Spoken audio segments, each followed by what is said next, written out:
श्रील प्रभुपाद महाराज की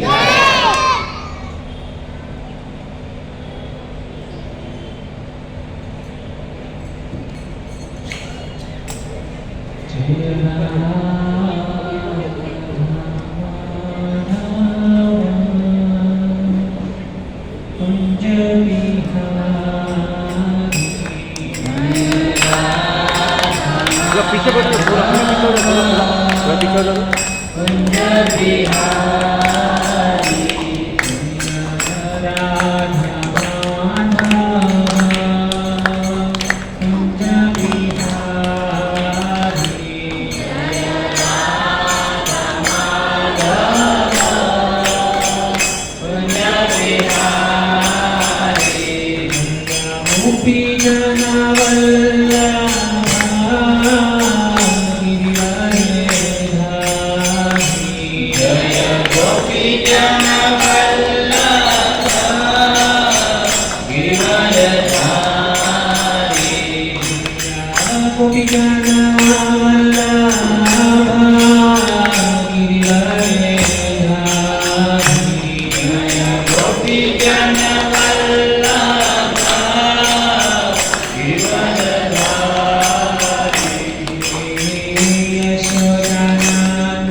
Kancana Gaura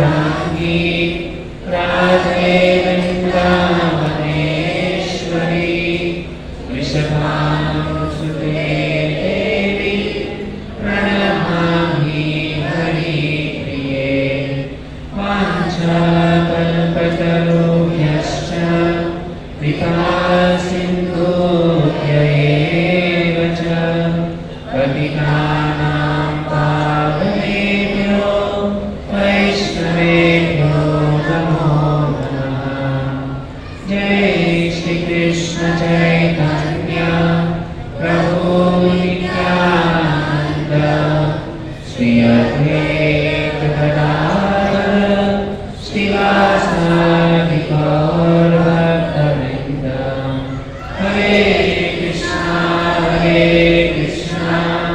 Krishna Krishna Hare Hare Hare Ram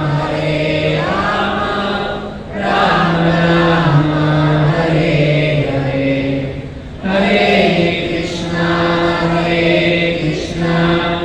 Krishna Krishna Hare Hare Hare Ram Ram Ram Hare Hare Hare Krishna Krishna Krishna Hare Hare Hare Ram Ram Ram Hare Hare करारविन्दे न पदारविन्दम्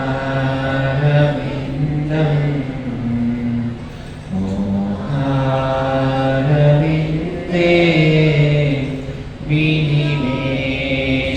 विनिवेशयन्तम् वातस्य पात्रस्य उदेशयानम्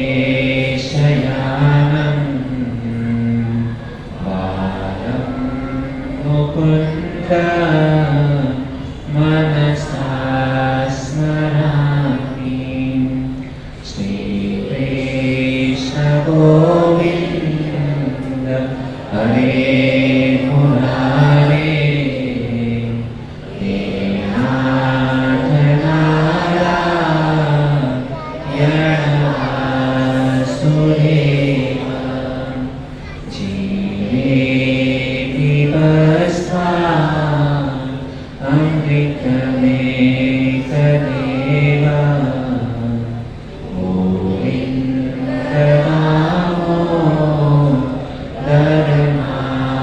गोविन्दनामोदरमाधवेति आजानुलम्बितभुजो कनकावदातो सङ्कीर्तने कपितरो कमलाव्यताक्षो विश्वम्भरो द्विजभरो युगधर्मपालो वन्दे जगत्प्रियकरो करुणावतारो वन्देऽहं अनन्ततुतैश्वर्यम् श्रीचैतन्यमहाप्रभु निजोऽपि यत्प्रसादात् भक्तिशास्त्रप्रवर्तकः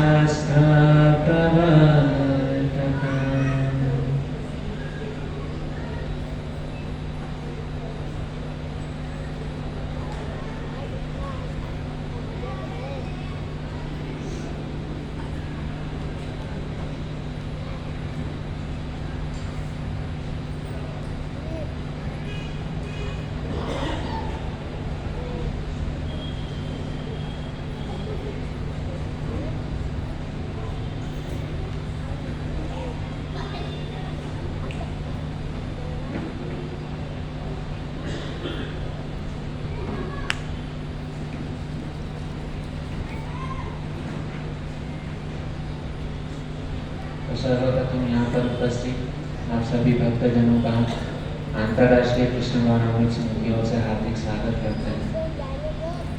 श्री राधा गिधारी जगन्नाथ बलदेव सुभद्रा महाराज वाल्मीकि श्रीनाथ जी और प्रभुपाद महाराज हमारे गुरु महाराज और आप सभी भक्तों की कृपा से मैं यहाँ पर कुछ बोलने का प्रयास करूँगा। आप सभी भक्तजन हमारे ऊपर आशीर्वाद बनाए रखें। तो बहुत ही सुंदर यहाँ पर यह माहौल है और यहाँ पर भगवद गीता को श्रवण करने के लिए यहाँ पर उपस्थित हुए हैं। देखिए भक्तों, बहुत अच्छा लग रहा है कि आप इतनी भारी मात्रा में यहाँ पर भगवान के गुणानुवाद का श्रवण करने के लिए यहाँ पर उपस्थित हुए हैं। तो लेकिन मैंने हमारे शिक्षा गुरु से बहुत ही सुंदर सुना था कि भक्ति में आना जो है ना बहुत ही सरल है। भक्ति में कोई भी व्यक्ति आना, एंट्री लेना बहुत ही सरल है, लेकिन भक्ति में टिके रहना जो है ना बहुत ही मुश्किल है। कंसिस्टेंसी जो है ना वो बहुत ही बड़ा काम है। तो स्टार्टिंग में, शुरुआत में अच्छा भी लगता है कि चलो यहाँ पे भक्तों का संग हो रहा है, कथा हो रही है, माला जप हो रहा है, हरिनाम जप हो रहा है। लेकिन धीरे धीरे भगवान की माया शक्ति जो है ना बहुत ही भयानक है। जो भी हम अच्छा कार्य करते हैं ना तो लंबे समय तक टिकता नहीं है। हमने देखा है कितने सारे लोग भक्त लोग जो है ना, वो कितने सारे लोग यहाँ पे सत्संग प्रोग्राम में आते हैं, माला करते हैं, भजन करते हैं, लेकिन समय का सवाल है। भगवान की माया इतनी खतरनाक होती है ना कि कुछ समय के बाद में दिखाई देना बंद हो जाता है।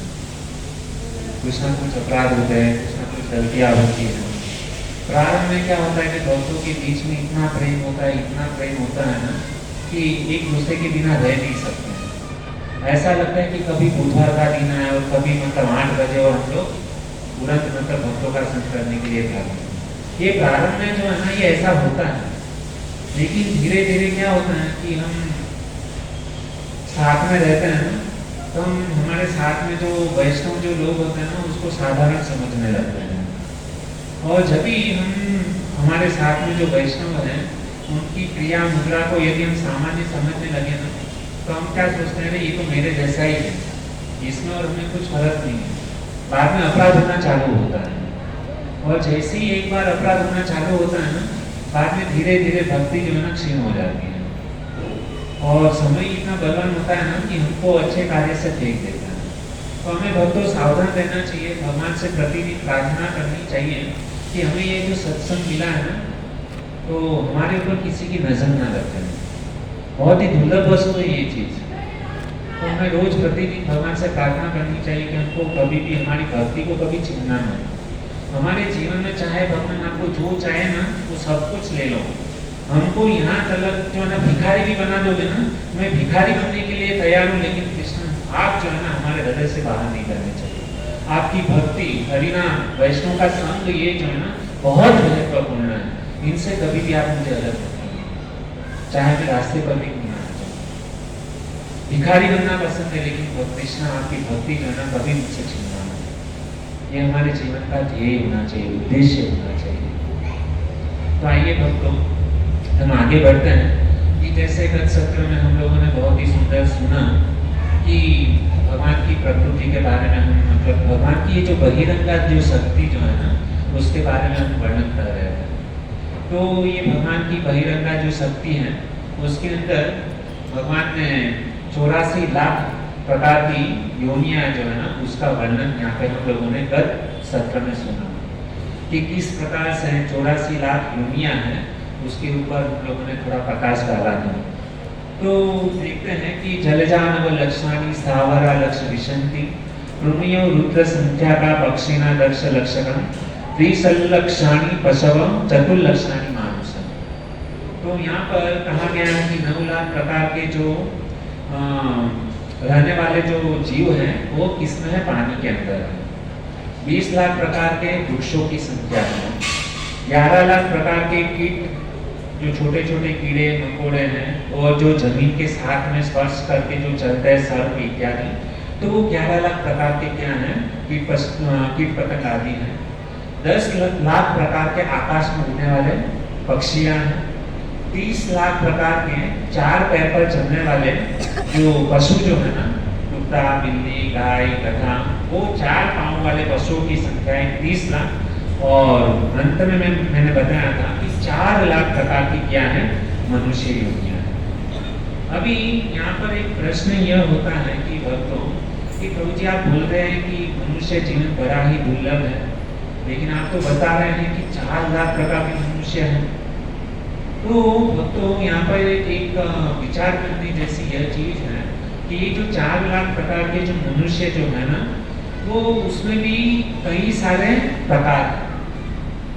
तो उसमें से किसी व्यक्ति का स्वभाव सत्वगुणी होता है, किसी व्यक्ति का स्वभाव रजोगुणी होता है और किसी व्यक्ति का स्वभाव तमोगुणी होता है। तो ये जब भी ब्रह्मा जी ने मनुष्य की ये जो विभाजन किया ना, तो उसमें भी अलग अलग प्रकार के मनुष्यों का उसके अंदर रचना की है।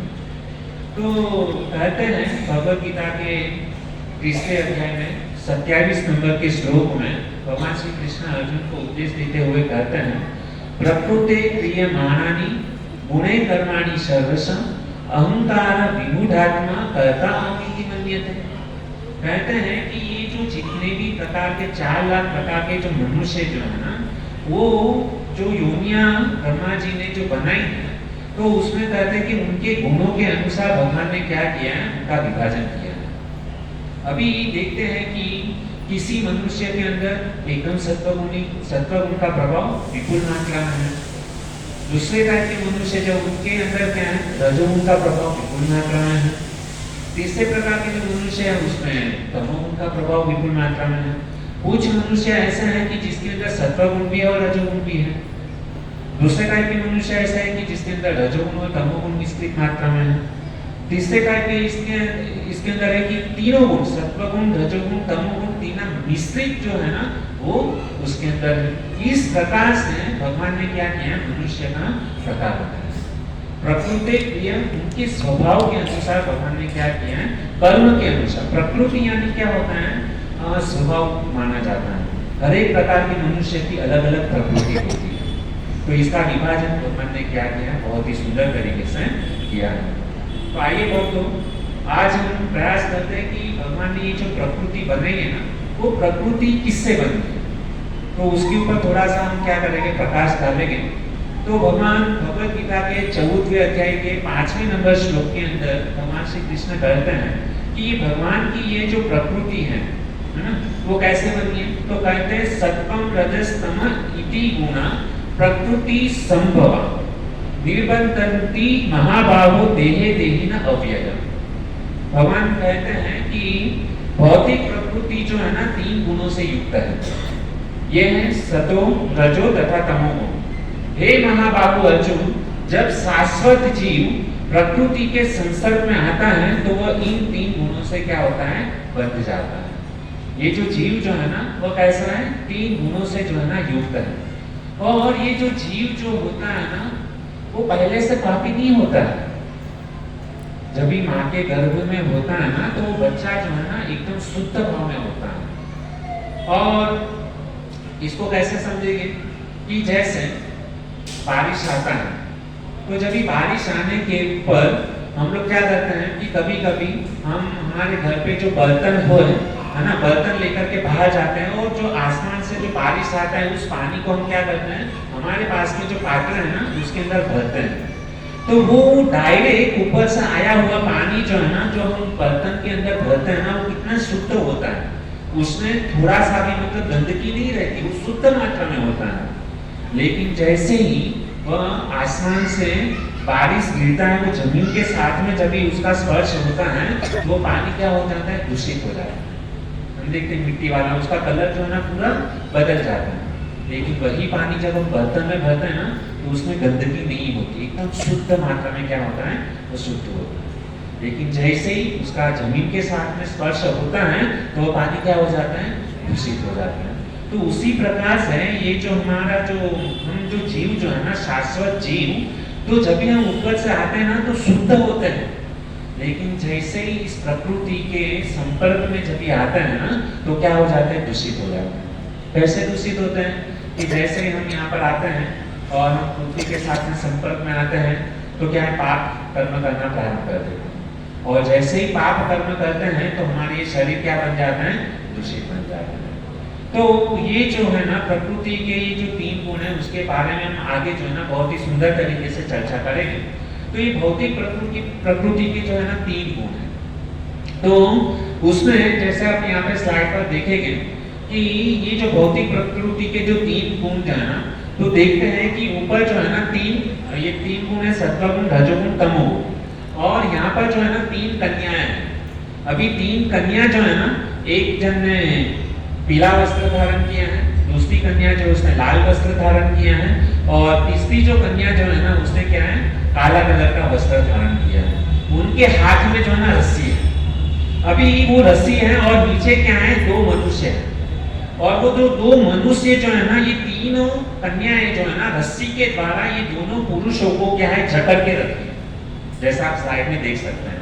अभी कैसा है कि ये जो मनुष्य जो है ना, ये प्रकृति के तीन गुणों में क्या है, बंधा हुआ है, सत्वगुण, रजोगुण और तमोगुण। अभी यहाँ पर ये जो पीला वस्त्र धारण किए जो कन्या जो है ना, वह सत्वगुण का प्रतीक है। बाद में लाल वस्त्र धारण किए है ना, वो रजोगुण का प्रतीक है, और जो काला वस्त्र जो धारण किए हैं ना, वो तमोगुण का प्रतीक है। तो इस प्रकार से ये जो मनुष्य जो है ना, ये तीनों गुणों से बंधा हुआ है। लेकिन ये जो मनुष्य जो है ना, ये तीन गुणों से बंधा हुआ है ना, तो मनुष्य ये तीन गुण को नहीं देख पा रहा कि हम जकड़े हुए हैं ये तीन गुणों के द्वारा, लेकिन हमको यह रस्सी जो है ना दिखाई नहीं देती। यहाँ पर जितने भी जीव यहाँ पर है ना, सारे के सारे जीव जो है ना, ये तीन गुणों से बंधे हुए, जकड़े हुए, लेकिन हमको पता नहीं। अदृश्य रूप में भगवान की यह माया जो है ना, हमारे ऊपर कार्य कर रही है, तो इसको समझना बहुत ही जरूरी है। तो आगे हम देखते हैं कि ये जो तीन गुण है ना, वो हमारे ऊपर अदृश्य रूप से क्या कर रहे हैं, कार्य कर रहे हैं। अब ये तीन गुण जो है ना, वो तीन गुण का क्या होता है, समय के अनुसार जो है ना, उसका प्रभाव होता है। अभी समय के अनुसार ये जो तीन जो गुण जो है ना, वो कार्य करते हैं। तो सबसे पहले आते हैं कि तीन गुण समय के अनुसार कैसे कार्य करते हैं हमारे ऊपर। तो सबसे पहले सत्वगुण के ऊपर हम थोड़ा चर्चा करेंगे। सब लोग जो है ना, बहुत ही ध्यानपूर्वक अपनी आंखें खुली रखकर यहाँ पे स्क्रीन के ऊपर थोड़ा ध्यान दीजिए, है ना, क्योंकि हम ये प्रकृति के बारे में जो है ना, समझने का प्रयास करेंगे। ये चीज यदि समझ में नहीं आई ना, तो आगे का प्रवचन कुछ भी समझ में नहीं आएगा। तो इसके लिए हमको ध्यानपूर्वक, कैसे ध्यानपूर्वक, जैसे आप सब लोग के पास में क्या है, मोबाइल है कि नहीं, सबके पास में मोबाइल। तो जैसे मोबाइल में किसी का फोन आता है, मोबाइल में किसी का फोन आता है, तो हम क्या करते हैं, तुरंत ही फोन उठा करके बात करना चालू करते हैं। तो जब भी बात करते हैं तो सामने वाले की आवाज जो है ना, हम कैसे सुनते हैं, ध्यानपूर्वक सुनते हैं। सामने वाले की आवाज क्या है, ध्यानपूर्वक हम क्या करते हैं, सुनते हैं। क्यों? क्योंकि यदि हमने सामने वाले की बात के ऊपर ध्यान नहीं दिया तो हम कुछ समझ ही नहीं पाएंगे। उसने कुछ कार्य करने के लिए बोला है, कि समझो उसने कहा है कि भाई तुम बाजार में जाकर मेरे लिए, मतलब समझो पत्नी का फोन है, उसने बोला कि बाजार से 1 किलो बटाटा लेके आना, और यदि हमने सुनने में यदि गड़बड़ कर दिया तो हम क्या करेंगे, बटाटा की जगह पे 1 किलो टमाटर लेकर के आएंगे। तो ये सुनने में यदि गड़बड़ कर दिया तो हमारा नुकसान है। इसके लिए भक्तों आपसे निवेदन है कि ध्यानपूर्वक हमको क्या करना है, श्रवण करना। तो ये जो सत्वगुण का जो है ना, तीन गुण के अनुसार हमारे ऊपर क्या है, ये प्रकृति जो है ना, समय के अनुसार हमारे ऊपर प्रभाव डालती है। तो सबसे पहला कौन सा है, सत्वगुण का समय। अभी ये जो सत्वगुण का समय कभी होता है, वो हमारे ऊपर प्रभाव कभी डालती है, सुबह 3:30 बजे से लेकर सुबह 9:30 बजे तक का जो समय जो है ना, वो कौन सा समय गिना जाता है, सत्वगुण का समय गिना जाता है। और ये समय के 3:30 से 9:30 बजे तक हम जो भी कुछ कार्य करते हैं ना, वो एकदम फ्रेश होता है। और उस समय हम जो भी कुछ कार्य करते हैं, जैसे हम पढ़ते हैं या कुछ तपस्या करते हैं, हरिनाम जप करते हैं, तो उसका प्रभाव जो है ना, तुरंत ही हमारे ऊपर गिरता है और हमको सक्सेस। आज हम देखते हैं दुनिया के अंदर जितने भी लोग सफल हैं ना, उसके पीछे कार्य क्या है, रहस्य क्या है, कि जितने भी लोग सफल हुए ना, तो उनका यदि आप टाइम टेबल देखोगे ना, तो वो व्यक्ति सुबह को जल्दी उठता है। यह उसकी सफलता का राज है। चाहे आप धीरूभाई अंबानी ले लीजिए, बिल गेट्स ले लीजिए, कितने भी फिल्म कलाकार जो बड़े लेवल पे हैं, तो उनकी सफलता का राज यह है कि वह व्यक्ति जो है ना, सुबह को जल्दी उठता है। इसके लिए वो सफल व्यक्ति है। यदि हम लोगों को भी जीवन में सफलता हासिल करनी है ना, तो हमको सुबह को जो है ना, ब्रह्म मुहूर्त, ये जो सत्वगुण जो है ना, सुबह 3:30 से लेकर 9:30 बजे तक का जो समय जो है ना, उसको ब्रह्म मुहूर्त कहा जाता है। और इस समय के अंदर हम जो भी कार्य करते हैं ना, उसको निश्चित रूप से क्या होती है, सफलता होती है। क्योंकि हमारा मन जो है ना ब्रह्म मुहूर्त में सत्व गुण में सुबह के समय में शांत होता है, एकाग्र होता है, और उस समय किया हुआ कार्य जो है ना हमको निश्चित रूप से प्रगति की ओर लेकर के जाए। इसके लिए भक्तों इस्कॉन में जितने भी भक्त लोग होते हैं ना, सुबह को 4:30 बजे उठ करके सीधे मंगला आरती में जाते हैं, हरिनाम जप करते हैं, सोलहमाला जप करते हैं, और उसके बाद में अपने काम धंधे पे जाते हैं। ये सत्व गुण का प्रभाव है। यदि सुबह का समय आपने ठीक तरीके से बिताया ना, तो आगे का जो 12 घंटा है, 14 घंटा जो ना बहुत ही अच्छे आपके जाने। लेकिन हमारा प्रॉब्लम क्या है, हम सुबह को उठते ही कर कितने बजे, 9 बजे, 9:30 बजे, तभी सत्व गुण चला गया होता है। और जो व्यक्ति सुबह को जितना देरी से उठता है ना, तो उसके ऊपर रजोगुण जो है ना हावी हो जाता है, और वो पूरा दिन जो है ना 10 घंटा सोया है, फिर भी उसको जो है ना पूरा दिन ऐसा लगेगा कि भाई नींद आ रही है, स्फूर्ति में नहीं रहेगा उसका जीवन। तो इसके लिए सुबह को भक्तों हम लोगों को क्या करना चाहिए, सुबह को ब्रह्म मुहूर्त में उठने का प्रयास करना चाहिए। मैं ऐसा नहीं बोलता कि सुबह को 3:30 बजे, एटलीस्ट कम से कम 5 बजे भी उठोगे ना तो भी बहुत अच्छी बात है। धीरे धीरे आदत डालनी चाहिए। रात को जल्दी सोया करो, सुबह को जल्दी उठो, बहुत ही अच्छा रिजल्ट मिलेगा। तो यहाँ पे कहते हैं कि सत्वगुण का प्रभाव जो है ना, और उस दिन सत्वगुणी आदमी जो रहता है ना, वो क्या करता है, हरिनाम जप करता है, भगवान की तपस्या करता है, भगवत गीता पढ़ता है, भागवत पढ़ता है। ये हो गया सत्वगुण। उसके बाद में आता है रजोगुण। जैसे जैसे दिन आगे बढ़ता है ना, तो रजोगुण का प्रभाव जो है ना हमारे ऊपर क्या होता है, हावी होता है। अभी ये रजोगुण का प्रभाव कभी होता है, उसका समय कितने बजे तक है, तो कहते हैं कि रजोगुण का प्रभाव जो है ना सुबह 9:30 बजे से लेके शाम को 7 बजे तक का जो समय जो होता है ना, वह क्या होता है, रजोगुण का प्रभाव हमारे ऊपर होता है। रजोगुणी समय माना जाता है। कैसे, तो उस समय क्या होता है कि व्यक्ति सुबह को उठते ही सीधा क्या है, ऑफिस आना है, भागो भागो, गाड़ी लिया, हाईवे पे निकला, गाड़ी का आवाज आता है, ये रजोगुणी हमारे ऊपर। और बाद में ट्रैफिक कितना जाम रहता है, इतना बड़ा मतलब साउंड हमारे अंदर क्या है, कान के अंदर मतलब वाइब्रेशन होता है, और बाद में क्या होता है, वो बंदा जो है ना ऑफिस में पहुंचता है। ऑफिस में बैठते ही जैसे मैनेजर की पोस्ट के ऊपर बैठ गया, सबका फोन आना चाहिए, हेलो ये काम फिनिश करना, हेलो वो काम फिनिश करना, सबका फोन जो है ना आना चालू होता है। रजोगुण का प्रभाव चालू होता है। और सुबह 10 बजे से शाम को 7 बजे तक जो है ना भागो भागो, केवल भागता ही रहता है। ये रजोगुण का प्रभाव हमारे जीवन में भी हम देखते हैं कि सुबह से 9:30 10 बजे से लेकर शाम को 7 बजे तक हम लोग क्या करते हैं, भागते रहते हैं। ये काम करना है, वो काम करना है, इधर जाना है, उधर जाना है, हाँ ये फाइल कंप्लीट करना है, ये काम कंप्लीट करना है, पूरा दिन क्या करते हैं, भागते हैं। और कब तक भागते हैं, जब तक हमारे बॉडी के, हमारे शरीर के सारे स्क्रू ढीले नहीं हो जाते ना, तब तक हम क्या करते रहते, भागते रहते। तो ये रजोगुण का प्रभाव क्या होता है, हमारे ऊपर हावी होता है। तो ये रजोगुण हो गया। और जैसे ही ऑफिस से शाम को निकलते हैं तो व्यक्ति एकदम थक गया, वो गाड़ी भी चला रहा है, गाड़ी चला रहा है, और जैसे वो स्लो गाड़ी चला रहा है ना, तो पीछे से ऐसे गाड़ी का आवाज आता है जोर जोर से, क्योंकि आदमी जो है ना ठीक तरीके से तो गाड़ी भी नहीं चला सकता। हाईवे पे है, ट्रैफिक जाम है, उसको पता है कि इतना ट्रैफिक जाम है, आगे मतलब गाड़ी खड़ी है, फिर भी वो पीछे से चालू है। और इस प्रकार से हम लोग क्या है, रजोगुण, ये रजोगुण का हमारे ऊपर क्या होता है, प्रभाव। अभी मजे की बात अभी आती है कि आगे जैसे जैसे दिन बीतता है ना, ऐसे ऐसे आदमी का टेम्परेचर हाई होते जाता है। शरीर का तो कम होता है, लेकिन शरीर से ज्यादा हमारे दिमाग का टेम्परेचर जो है ना हाई हो जाता है। अभी तमोगुण का प्रभाव ऐसे होता है कि शाम को 7:30 बजे से लेके सुबह के 3:30 बजे तक का जो समय जो होता है ना, वह क्या होता है, तमोगुण का समय होता है।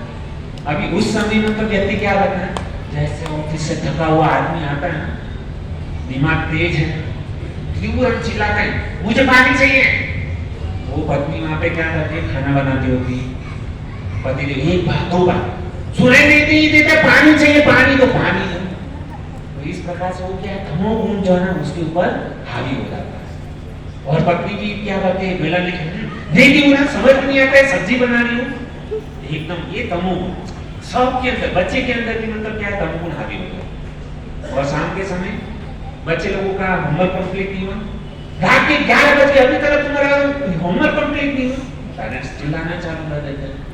ये तमोगुण हमारे ऊपर क्या होता है, हावी होता है।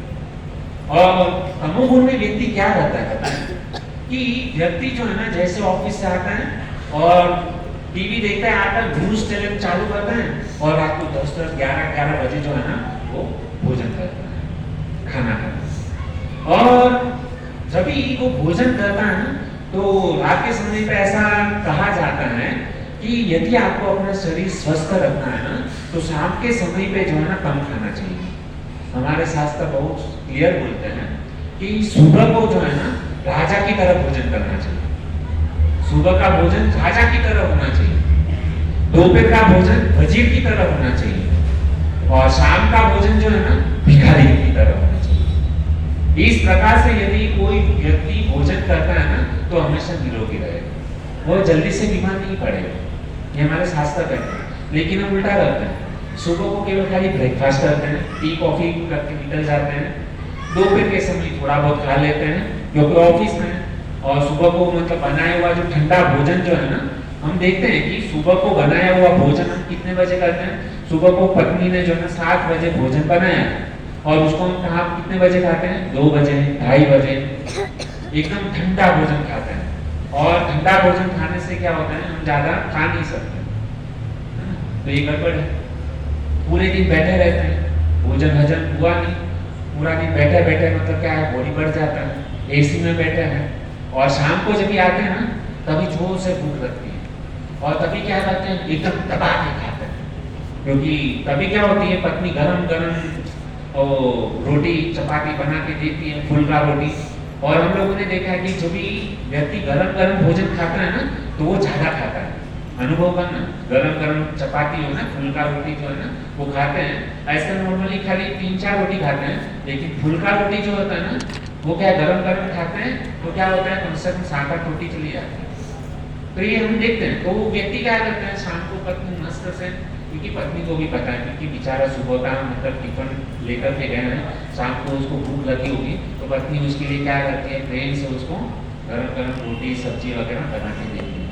और वो सोता कितने बजे, 12 बजे सोता है। यूट्यूब, इंस्टाग्राम, फेसबुक, ट्विटर, जितने भी ऐप्स हैं ना सोशल मीडिया के, सब देख लेते हैं और उसके बाद में वो क्या करते हैं, रात को सोते हैं।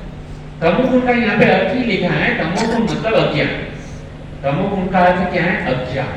जिसके पास ज्ञान नहीं है उसको अज्ञान कहते हैं। और वो क्या करता है, खूब खाता है और खूब सोता है, ऐसा। क्योंकि और जब भी सुबह को उठता है तो सबसे पहला प्रॉब्लम क्या होता है, उसको जो है ना लेटरिन में, बाथरूम में कम से कम जो है ना आधा घंटा बैठना पड़ता है। क्यों? क्योंकि रात को खा के सीधा सो गया, उसका हजम हुआ नहीं, डाइजेशन हुआ नहीं। और क्या होता है, पेट में वो डाइजेशन बराबर होता नहीं है, रात को नींद आती नहीं है, और नींद नहीं आती तो मोबाइल के द्वारा व्हाट्सएप, ट्विटर सब चलता रहता है। और क्या होता है, सारी लाइटें बंद है, कोई देखने वाला है नहीं, और केवल अपनी आंखें और मोबाइल के सामने। और उससे क्या होता है पता है आपको, अंधेरे में मोबाइल को देखने से हमारी आंखें जो है ना खराब हो जाती है। इसके लिए जितने भी लोग हैं ना आजकल जो है ना, पहले के जमाने में किसी को नंबर नहीं आते थे, चश्मा नहीं था, लेकिन आज के जमाने में छोटे से बच्चे को जो है ना 10 साल के बच्चे को चश्मा आ गया। क्यों? बच्चा रोता है, तुरंत मम्मी क्या करती है, तुरंत ही ये मोबाइल नाम का असू जो है ना बच्चे के हाथ में दे देती है। भाई क्यों दे दिया? अरे वो बच्चा परेशान करता है, इसके लिए मोबाइल दे दिया। और वो बच्चा तो एक बार उसकी आदत लग गई, खत्म। वो मोबाइल की गेम में इतना अंदर घुस जाता है, इतना अंदर घुस जाता है, उसको बाहर निकालना मुश्किल है। और हमने कई सारे वीडियो देखे हैं डॉक्टर के कि वो जो बच्चा जो है ना वो कंटिन्यू मोबाइल देखते देखते देखते देखते है ना, उसका जो कॉन्शियस माइंड जो है ना वो खत्म हो जाता है, मेमोरी उसकी लॉस। और एक बार वो मेमोरी खत्म हो गई ना, बाद में वो मेमोरी कभी वापस नहीं आती। और बच्चा क्या होता है, तड़पता है, माइग्रेशन प्रॉब्लम हो जाता है, पागल हो जाता है। लत इतनी खराब है ना कि मोबाइल को छोड़ नहीं पाता। खाते खाते मोबाइल, वॉशरूम गया मोबाइल, किधर भी जाता है ना तो मोबाइल। एक समय बहुत तो ऐसा आने वाला पता है, आजकल हम घर पे जो है ना नौकर लोग को रखते हैं। क्यों रखते हैं? साफ सफाई करने के लिए, घर का काम करने के लिए। लेकिन आगे जनरेशन ऐसी आने वाली है कि हमारे साथ में एक जन को रखना पड़ेगा। क्यों? क्योंकि हम मोबाइल में मस्त रह गए और चलते चलते रोड क्रॉसिंग करवाने के लिए भाई राइट चलो लेफ्ट चलो, उसके लिए एक आदमी हमारे साथ में रहेगा, वो हमको डायरेक्शन देगा कि भाई यहाँ पे मत चलो, यहाँ पे चलो, ऐसे ही हाथ पकड़ के हमको रोड क्रॉस कराएगा, हमारे साथ में आगे पीछे चले। जैसा आजकल रोबोट का जमाना आ गया, सारा काम कौन करता है? रोबोट करता है। इस प्रकार से तो आगे का जनरेशन बहुत खतरनाक है, आगे का समय जो है ना बहुत ही डेंजर है। तो मेरा भक्तों कहने का तात्पर्य यह है कि ये जो तमो, यदि हम लोगों ने इसके ऊपर समझा नहीं, इस सत्वगुण रजोगुण तमोगुण ये समझोगे तो जीवन में पालन करोगे ना। जीवन में कुछ समझा नहीं है और समझ लिया तो उसके ऊपर आचरण नहीं है, केवल सुना ये कान से और ये कान से निकाल दिया। यहाँ पर बुधवार को अच्छा लगता है कि हाँ गुरु जी ने बहुत अच्छी बातें बताई, लेकिन जैसे ही घर पे गए ना, वो ये हाथ में आता है ना, खत्म, सारा ज्ञान जो है ना पता नहीं पानी की तरह निकल जाए।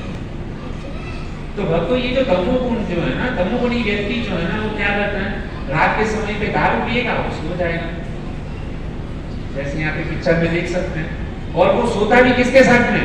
कुत्ते के साथ में तो सोता है, कुत्ते को अपना मित्र बनाया है। और जितने भी भाई और ये सब जितने भी फैमिली वाले हैं उसके साथ में तो 36 का आंकड़ा बना के रखे हैं, उसको अपना दुश्मन बना लिया है। और जब भी आदमी सबको जब भी अपना दुश्मन बना लेगा तो कोई ना कोई तो चाहिए ना प्रेम करने वाला, और जीव का स्वभाव है प्रेम करना।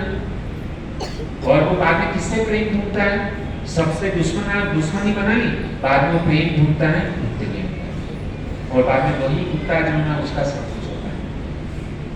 सिगरेट पिया है, दारू पिया है, और क्या है देखिए कैसे ये तमोगुणी व्यक्ति जो होते हैं ना उसकी हालत ऐसी होती है।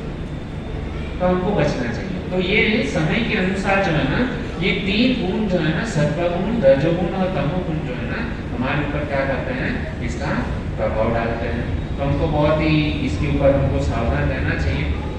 तो हम आगे बढ़ते हैं कि ये जो तमोगुण का जो है ना वो समय कितने से कितने बजे तक है?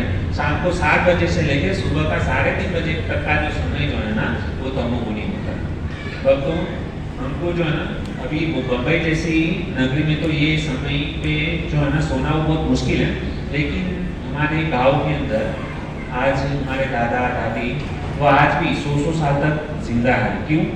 क्योंकि वो शाम को जो है ना 7:30-8 बजे सो जाते हैं और सुबह को 3:30-4 बजे उठ जाते हैं। देखना हमारे अंदर जितनी ताकत है ना उससे दुगना ताकत जो है ना हमारे दादा दादी। क्यों?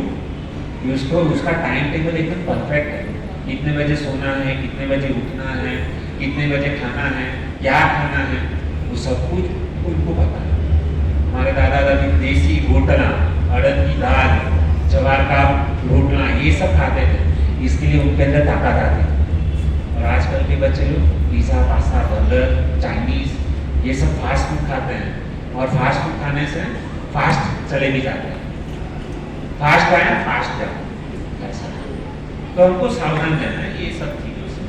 तो आगे आते हैं, अभी देखते हैं कि भौतिक प्रकृति के 3 गुणों के अनुसार मृत्यु होती है। ये मैंने समय बता दिया। अभी 3 गुणों के अनुसार मृत्यु कैसे होती है? तो कहते हैं कि सतोगुण में जिसकी मृत्यु होती है, तो भगवत गीता 14वें अध्याय 15वें श्लोक में भगवान कृष्ण कहते हैं कि जिसकी मृत्यु सतोगुण में होती, मैंने समय बता दिया आपको। सतोगुण का समय कितने बजे है? 3:30 से 9:30 बजे तक। वेरी गुड, है ना? 3:30 से 9:30 बजे तक का समय जो है वो सतोगुण में। तो सतोगुण में यदि जिसकी मृत्यु होती है तो वो कहाँ पर जाते हैं?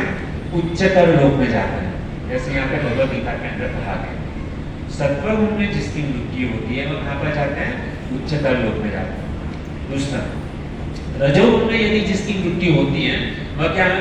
सकाम कर्मियों के बीच में रह जाते हैं, ये रजोगुण में। तमोगुण में जिसकी मृत्यु होती है तो कैसे होती है कि उसका जन्म कहाँ पर होता है? पशु योनि में जन्म धारण करता है। जो व्यक्ति तमोगुण में मरता है उसकी मृत्यु कहाँ पर होती है? मृत्यु होने के बाद में उसको पशु योनि में जन्म लेना पड़ता है। तो इसके लिए भक्तों हमको सावधान रहना चाहिए। तो आगे हम देखते हैं, इसके ऊपर भी थोड़ा डीपली हम चर्चा करते हैं। तो देखते हैं कि सत्वगुण में जब भी व्यक्ति की मृत्यु होती है तो उसका कॉन्शियसनेस कैसा होता है, उसकी विचारधारा कैसी होती है। जो व्यक्ति सत्वगुण में मरता है ना तो वो क्या समझता है कि सत्व गुण में मरने वाला व्यक्ति जो है ना, उसको पता होता है कि मैं यह शरीर नहीं हूं, मैं आत्मा हूं। सत्व गुण में जो व्यक्ति मरता है उसको पता होता है कि I am not this body, I am short, मैं क्या हूं, आत्मा हूं। और एक ना एक दिन ये जो शरीर जो है ना, वह क्या है, नष्ट होने वाला है, ये शरीर नाशवंत है। और दूसरा चीज, जैसे यहाँ पे स्लाइड के अंदर आप देख सकते हैं कि भौतिक ऐश्वर्य में आसक्ति नहीं होती। जो सत्व गुण में मरता है ना, उसकी आसक्ति भौतिक धन, संपत्ति, गाड़ी, बंगला, उसमें आसक्ति उसकी जरा भी नहीं होती। ना उसकी आसक्ति अपने परिवार, अपने पत्नी, अपने बच्चे, उसमें वो आसक्त नहीं होता। ये कौन है, सत्व गुण में मरने वाला है। उस पे बात करते हैं कि उसे किसी भी तरह का भय नहीं होता। जो सत्व गुण में जब व्यक्ति मरता है ना, उसे किसी का डर नहीं होता।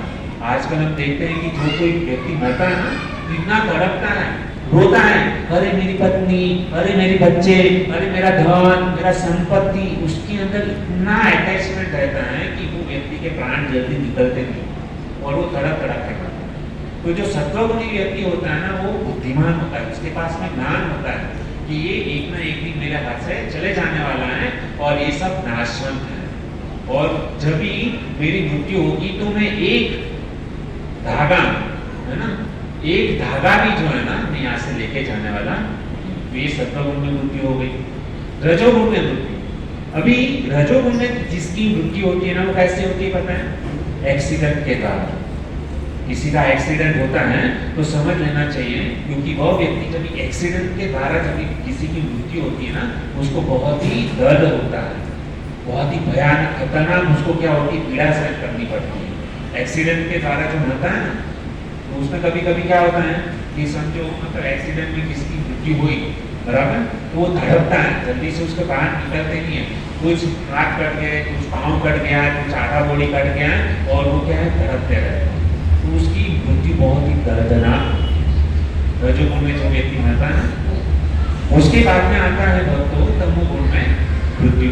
अभी तमोगुण में जो जिसकी मृत्यु होती है ना, वो कैसे होती है, आत्महत्या करके मर जाते हैं। हम लोगों ने देखा है कि जो व्यक्ति संसार से जब कंटाल जाता है तो वो व्यक्ति क्या करता है, सुसाइड कर लेता है, आत्महत्या कर लेता है। जो व्यक्ति सुसाइड करता है ना, तो समझ लेना चाहिए कि वो तमोगुण में वो व्यक्ति मरा हुआ है। बाद में कैसे मिलता है कि पंखे के वहाँ पे क्या रस्सी टांग करके वो क्या है, अपने को फांसी दे देता है, ये तमोगुणी मृत्यु हुई। उसके बाद में क्या करता है, व्यक्ति ट्रेन के नीचे आ जाता है ना, और अपने शरीर को काट देता है, ये तमोगुणी मृत्यु है। बाद में हम लोगों ने देखा है कि कुछ लोग जो है ना, इतने कंटाल जाते हैं कि जहर पी करके, पॉइजन खा करके आत्महत्या कर देते हैं। तो इस प्रकार से क्या होता है कि ये तीन लोग जो है ना, ये लास्ट में मैंने जो बताया ना, वो तमोगुण में क्या होती है, उसकी मृत्यु होती है। ये सत्वगुण, रजोगुण और तमोगुण, इस प्रकार से प्रकृति के तीन नियम द्वारा क्या होता है, व्यक्ति की मृत्यु होती है। अभी हम थोड़ा सा जो है ना और आगे बढ़ते हैं कि जैसे अभी हम देखते हैं कि भौतिक प्रकृति के तीन गुणों के अनुसार पारिवारिक जीवन, हम जो संसार के अंदर जो हम अपना परिवार के साथ में हमारा जो जीवन बिताते हैं ना, तो वो भी कैसे है, तीन प्रकार से है। कौन से, एक तो सत्वगुण में पारिवारिक जीवन, दूसरा रजोगुण में पारिवारिक जीवन, तीसरा तमोगुण के अंदर पारिवारिक जीवन। अभी जो व्यक्ति सत्वगुण में परिवार के अंदर रहता है, उसका जीवन कैसा होना चाहिए, ये हम सब लोगों को ध्यान में रखना है। क्योंकि हमको किस में भजन करना है, सत्वगुण के अंदर। परिवार कैसा होना चाहिए, सत्वगुणी होना चाहिए। यदि परिवार सत्वगुणी है, समय सत्वगुणी है, हम खुद सत्वगुणी हैं, तो सत्वगुणी हो करके हमारा जीवन कैसा होना चाहिए, पारिवारिक जीवन कैसा होना चाहिए। तो कहते हैं कि जैसे आप यहाँ पे स्लाइड में देखते हो कि जो सत्वगुणी व्यक्ति जो होता है ना, पैसा भी कमाता है, अपना गृहस्थ जीवन पालन भी करता है, पत्नी, बच्चे, सबका, माता पिता सबका ख्याल भी रखना है, सबको सुख रखने का प्रयास करता है, सुखी रखने का। और जब भी वो ऑफिस से आता है ना, तो वो क्या करता है, पूरा परिवार बैठ करके, जैसे आप लोग यहाँ पर कुछ परिवार के साथ में यहाँ पर आते हो सत्संग सुनने के लिए, तो वो व्यक्ति क्या करता है, परिवार के साथ में रात को बैठ करके क्या करता है? भगवान का भजन करता है, कीर्तन करता है, भक्ति करता है, तो इसको क्या कहा जाएगा? सत्व गुण के अनुसार पारिवारिक जीवन। भगवान का भजन करता है, सुबह को जल्दी उठता है, भगवान की आरती करता है, पूजा पाठ करता है, भक्ति करता है, तो इसको क्या कहा जाएगा? सत्व गुण के अनुसार पारिवारिक जीवन। उसके आगे आता है भक्तों रजोगुण। भौतिक प्रकृति के 3 गुणों के अनुसार पारिवारिक जीवन। अभी उसमें रजोगुण के अनुसार व्यक्ति का पारिवारिक जीवन कैसा होता है? तो यहाँ पे जैसे आप फोटो में देखते हो, क्या होता है कि घर के अंदर कोई भी व्यक्ति जो है ना, यहाँ पर मैं जो कुछ बोल रहा हूँ, तो कोई भी व्यक्ति अपने दिल के ऊपर मत ले। देखिए मैं यहाँ पर जो है ना आपको सच्चाई बताने जा रहा हूँ, और कोई भी मतलब अपने पे मत ले। मैं कॉमन जो हमारे जो शास्त्र जो बता रहे हैं ना, उसके अनुसार मैं आपको बताने जा रहा हूँ। तो पहले के जमाने में कैसा होता था भक्तों कि एक व्यक्ति कमाता था, जो पुरुष जो होता था ना वो कमाता था, और घर के अंदर जितने भी परिवार के अंदर 8 जन 10 जन 12 जन, वो लोग क्या करते, उसका पालन जो है ना वो एक अकेला व्यक्ति करता था। लेकिन फिर भी परिवार जो था ना एकदम सुखी था, समृद्ध था। आज की तारीख में क्या हुआ है भक्तों? हस्बैंड भी कमा रहा है, पत्नी भी कमा रही है, बच्चे भी कमा रहे हैं, माता पिता भी कमा रहे हैं, लेकिन फिर भी हमारा परिवार ठीक तरीके से चल नहीं रहा है। हम लोग देख रहे हैं ये क्या है? कलयुग का प्रभाव है। कलयुग जो है ना आगे चल करके बहुत ही मतलब खतरनाक है। तो ये जो रजोगुण के अंदर जो व्यक्ति जो रहता है ना, उसका पारिवारिक जीवन क्या होता है कि घर में जितने भी लोग जो है ना वो कमाते हैं। देखिए पैसा कमाना बुरी बात नहीं है, पैसा कमाना बुरी बात नहीं है। आज की तारीख में समय ऐसा है कि यदि घर के अंदर जितने भी सदस्य हैं वो यदि कमाएंगे नहीं तो कुटुंब का पालन पोषण करना बहुत ही मुश्किल है। पैसा कमाओ लेकिन नीति से कमाओ, और यदि पूरा पैसा यदि हमारे घर पर आ गया है ना, पूरी लक्ष्मी यदि हमारे घर पर आ गई ना, तो पूरे परिवार का सत्यानाश करके रख देगी। तो इसलिए भक्तों देखिए हम पैसा कमा रहे हैं, हमको पता नहीं कि हमारे पास में जो धन आई है, लक्ष्मी आई है, वो सूरी लक्ष्मी है या आसुरी लक्ष्मी, हमको पता नहीं। इसके लिए शास्त्र हमेशा बोलता है कि हम लोगों को हम जो भी पैसा कमाते हैं ना, कम से कम 10% जो धन जो है ना तो भगवान और भक्तों की सेवा में क्या करना चाहिए? इस्तेमाल करना चाहिए। यदि जो भी व्यक्ति अपना धन संपत्ति इस प्रकार से यदि भगवान और भक्तों की सेवा में इस्तेमाल करेगा ना, तो उसका धन संपत्ति जो है ना हमेशा बढ़ते रहेगा। वो व्यक्ति कभी भी जो है ना किसी के पास में हाथ फैलाने की उसको जरूरत नहीं रहेगी। लेकिन कब हमने जो भी कुछ कमाया है उसमें से 10% जो है ना वो भगवान और भक्तों की सेवा में निकालें। यह कार्य जो है ना केवल 180 दिन तक करके देखें। हम महीने की जो भी कुछ तनख्वाह कमाते हैं ना उसमें से 10%, ज्यादा नहीं, केवल 10% जो है ना आप अलग से रखना चालू करो, भगवान की सेवा में इस्तेमाल करना चालू करो, और 180 दिन के बाद में आप मेरे पास में आना कि क्या चाहिए सर। निश्चित रूप से जो है ना आपके जीवन में कुछ ना कुछ चमत्कार होगा, लेकिन इसके ऊपर भरोसा होना चाहिए। 100% भगवान जो है ना हमको मदद करते हैं, हमारी रक्षा करते हैं, लेकिन हमको उसके ऊपर विश्वास नहीं। आप करके देखो, हमने करके देखा, इसके लिए हमने हमारे जीवन में जो है ना इतना परिवर्तन आया ना कि हम सारी बात यहाँ पर बता नहीं सकते।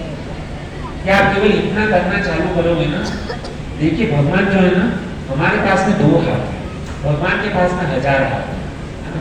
आपके अंदर क्या ताकत है, आपके और हमारे अंदर क्या ताकत है कि हम 2 हाथ से भगवान को दे पाए। लेकिन भगवान जो है ना प्रेम के भूखे हैं। यदि आपने भगवान को खाली 10% निकाल के दे दिया ना, और आपने केवल 10% भगवान के लिए दिया है, और जब भी वो 1000 हाथ वाला जब भी देना चालू करेगा ना, तो आपके अंदर कितनी ताकत है कि 2 हाथ से कितना पकड़ पाओगे, क्योंकि उसने जब भी दिया है ना तो 1000 हाथों से वो देता है, और हम 2 हाथ से जब देंगे तो भगवान को क्या देंगे। तो इसलिए भक्तों हमको भगवान ने कुछ भी हमारे जीवन में दिया है ना, तो हमको क्या करना चाहिए? भगवान की सेवा में उसको इस्तेमाल करना चाहिए। हरी बोल बच्चे लोग ध्यान से सुनिए, और भी महत्वपूर्ण बात है। आप स्कूल में जैसे ही जाते हो तो कैसे ध्यानपूर्वक है ना, कभी बीच में बोलते हो टीचर कुछ पढ़ा दिए तो नहीं ना, मस्ती भी नहीं करते हैं, तो ध्यान से हमको क्या करना चाहिए? सुनना चाहिए, ठीक है। तो मेरा कहने का तात्पर्य यह है कि हमको भगवान ने कुछ भी दिया है तो हमको क्या करना चाहिए? भगवान को समर्पित करके अपना जीवन जीना चाहिए। और इस प्रकार से जब एक भगवान को समर्पित करके यदि जीवन जिएंगे ना, जीवन आपका जो है पूरा लाइफ आपका चेंज हो जाएगा। इतना आनंद आएगा, इतनी आनंद की अनुभूति होगी कि आपको जीवन में कभी भी पैसे की कमी नहीं होगी, किसी के पास मांगना नहीं पड़ेगा। मतलब आप ऐसा मत सोचिए कि भगवान को आपने यदि मतलब पैसा दे रहे हो बराबर, तो उसका मतलब ये नहीं कि भगवान केवल आपको पैसे ही दे।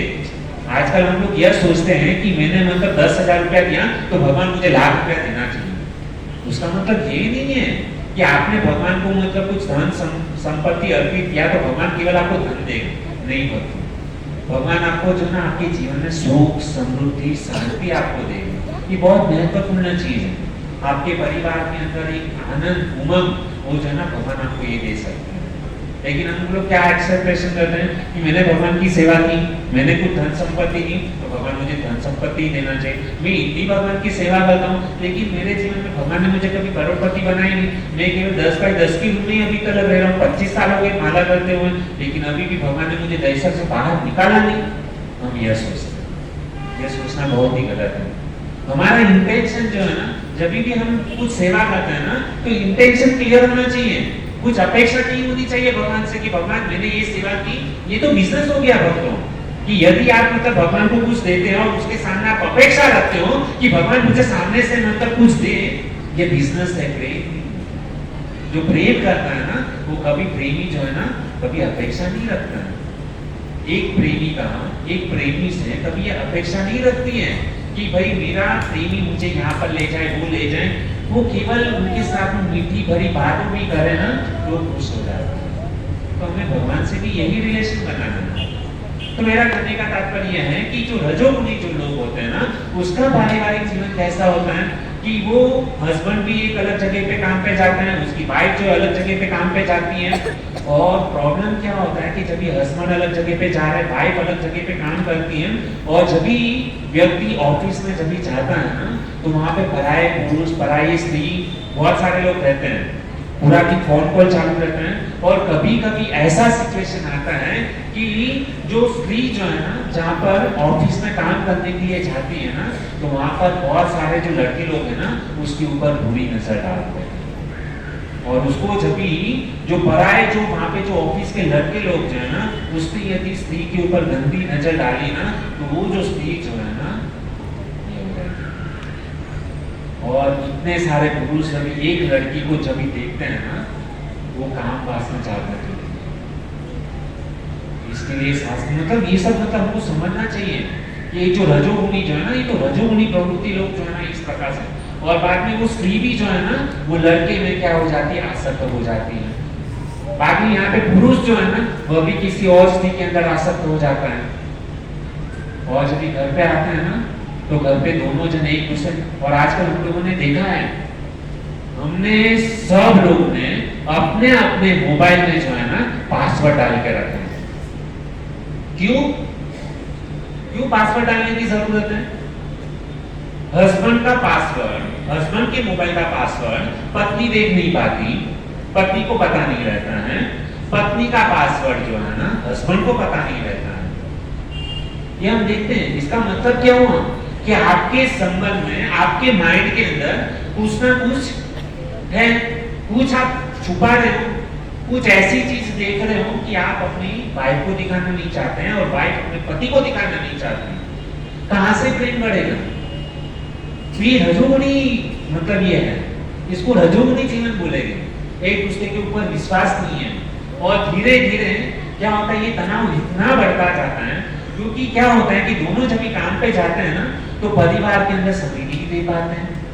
और व्यक्ति जब भी परिवार के अंदर समय नहीं दे पाता ना, वो कदम बढ़ते जाता है, एक दूसरे के ऊपर डाउट करना चालू हो जाता है। और बाद में संडे के दिन एक दिन छुट्टी होती है, तो दोनों जब क्या करते हैं, एक दिन छुट्टी हमको आराम करना। पत्नी कहती है कि हफ्ते में एक दिन छुट्टी मिले, मुझे किधर बाहर घूमने लेकर के जाऊं। पति कहता है मैं मतलब 6 दिन काम करके थक गया, अभी मेरे पास समय नहीं। और क्या होता है, बाद में पति उसको समय नहीं देता, तो वो पत्नी क्या करती है, ऑफिस के बॉय के साथ में किधर घूमने के लिए चली जाती है, पिक्चर देखने, घूमने के लिए। बाद में फिर चालू हो जाता है, और उसका दुष्परिणाम जो है ना परिवार के अंदर होता है। तो ये रजोगुणी प्रवृत्ति इसको कहा जाता है। और कहाँ पर जाते हैं? होटल में खाना, बाहर घूमना, पिक्चर देखना, मंदिर को जाना ही नहीं होता है कभी। ये रजोगुणी प्रवृत्ति के लोग जो है ना ऐसा जीवन जीते हैं, इसके लिए सावधान रखता हूँ। उसके बाद में तमोगुणी प्रवृत्ति के लोग जो है ना वह कैसा जीवन जीते हैं? तमोगुण के अनुसार पारिवारिक जीवन कैसा होता है? सबसे पहला बहुत ही खतरनाक चीज है, तमोगुणी पारिवारिक जीवन कैसा होता है कि ये जो तमोगुणी लोग जो है ना, जैसे आप यहाँ पे स्क्रीन पे देख रहे हो ना, सबसे पहला तो वो शादी नहीं करते। तमोगुणी जो लोग जो होते हैं ना वो शादी नहीं करते। आप लोग कहेंगे प्रभु जी क्या बात कर रहे हैं? सही बात। आजकल हमने देखा है कि पाश्चात्य देश के अंदर, अमेरिका, लंदन, न्यूयॉर्क, ऐसी जो कंट्री, जो ऐसे जो देश है, वहां पर डिवोर्स, तलाक, वो धीरे धीरे कम हो रहा है। आप लोग कहेंगे प्रभु ये तो बहुत अच्छी बात है कि तलाक की संख्या, डिवोर्स जो है कम हो रहा है। उससे ज्यादा डिवोर्स भारत में हो रहे हैं। भारत में डिवोर्स की संख्या जो है ना बढ़ रही है, लेकिन पाश्चात्य देश में क्या हो रहा है? वो संख्या घट रही है। तो आप कहोगे प्रभु जी उसका मतलब ये हुआ कि जो अमेरिका, लंदन, न्यूयॉर्क जो है ना वो अच्छा जीवन जी रहे हैं? नहीं, वो लोग क्या करते हैं? वो एक रेशियो निकाला गया कि अमेरिका और लंदन, न्यूयॉर्क, ये जो पाश्चात्य देश के लोग जो है ना, उन्होंने अभी क्या तय किया? हम शादी नहीं करेंगे। क्या करेंगे? शादी नहीं करेंगे। और क्या करेंगे? बिना शादी के लड़की के साथ में घूमेंगे, मजा मस्ती करेंगे, और कोर्ट के चक्कर में, है ना, और पैसा देना नहीं, जब तक मन भरा तब तक साथ में रहे, जब घंटा ले तू अलग में आ जाए, है ना। आजकल तो डिवोर्स के लिए कोर्ट में जाना पड़ता है, मगजमारी करना पड़ता है, इतने धक्के खाने पड़ते हैं, पुलिस स्टेशन जाना पड़ता है। ये सब मगजमारी क्यों करें? इतना एडवांस है ये सब लोग, पाश्चात्य देश के लोग। आजकल उसको बोलते हैं ना, एक शब्द है उसको प्री कुछ बोलते हैं, प्री लिविंग, ऐसा कुछ वर्डिंग है कि भाई शादी के पहले साथ में रहो, एक दूसरे को जानो, और यदि आपके विचार मैच नहीं होते हैं तो अलग हो जाओ। कुछ समय यानी लड़का लड़की शादी नहीं हुई है उसके पहले क्या होता है? साथ में रहते हैं, और साथ में रहने के बाद हम सबको पता है कि क्या क्या होता है। तो ये भ्रष्ट संस्कृति इसको कहा गया है। और आज के जमाने में कुछ ऐसा, मतलब कोई भागवत आचार्य कुछ इसके ऊपर बोलते हैं तो उसकी निंदा होती है, उसको जेल में डालने की धमकी दी जाती है। ये हमारा स्वभाव है और हमको इसमें मजा आता है। बहुत ही खतरनाक चीज है। जब भी कोई व्यक्ति शास्त्र के अनुसार अपना जीवन नहीं जिएगा ना, ये हमारी समस्या धीरे धीरे बढ़ती जाने लगी है। प्री लिविंग रिलेशनशिप, इतना मतलब ये हमारी संस्कृति कभी नहीं है।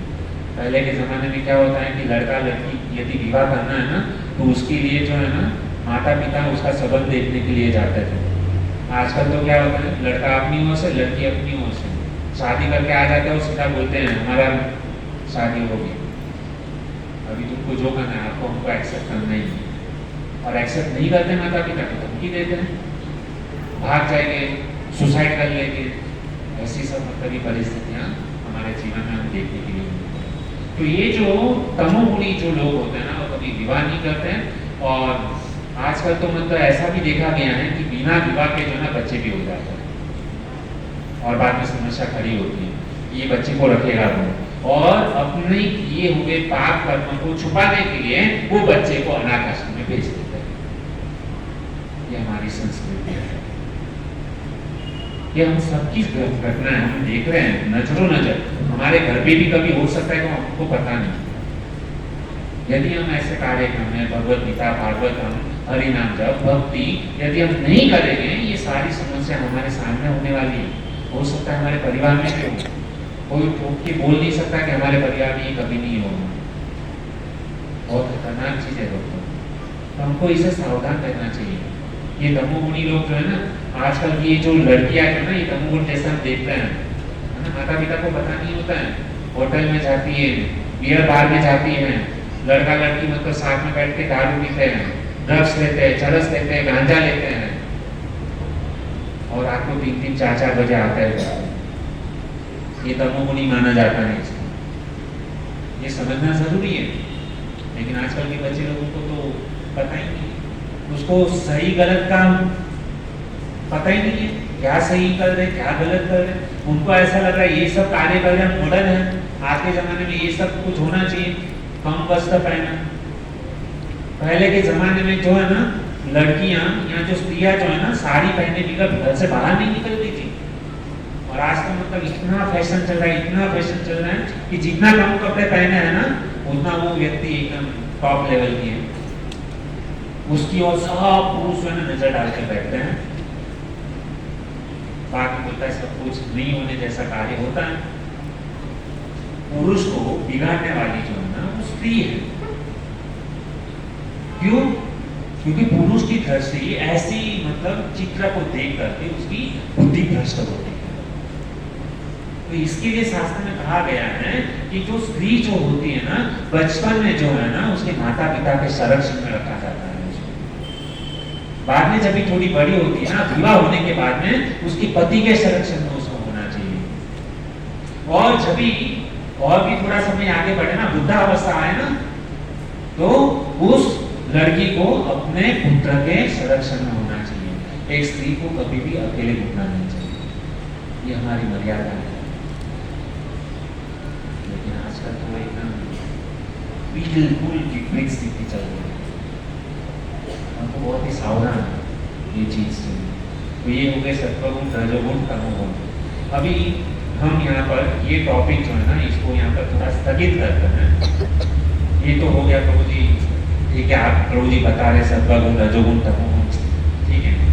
अभी शनिवार के दिन जन्माष्टमी आने वाली है, भगवान श्री कृष्ण का जन्मदिन, बराबर।